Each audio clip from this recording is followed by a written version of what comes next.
साक्री तालुक्यातील निजामपूर पोलिसांनी गावोगावी होणारी अवैध बनावट रासायनिक खते आणि कीटकनाशकांची विक्री रोखत दमदार कारवाई केली आहे। यामध्ये 24,98,000 रासायनिक खते आणि कीटकनाशके संशयितरित्या आढळले। या कारवाईमध्ये वाहनांसह 75,600 रुपये किमतीचा बनावट खतांचा साठा जप्त करण्यात आला।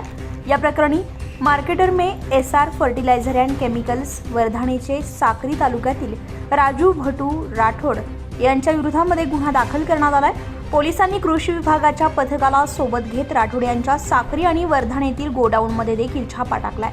यावेळी गोडाऊनमधून देखील एकूण 24,98,015 रुपये किमतीचे रासायनिक खते आणि कीटकनाशक संशयितरित्या आढळून आल्यामुळे जप्त करण्यात आले।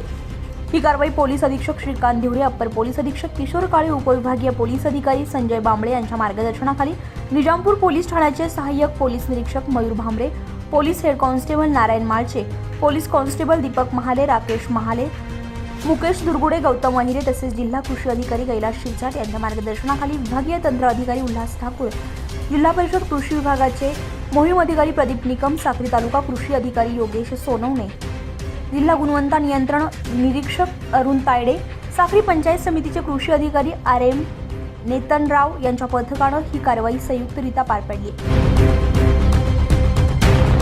24 लाईव्ह महाराष्ट्र न्यूजसाठी जितेंद्र गुरव, साक्री।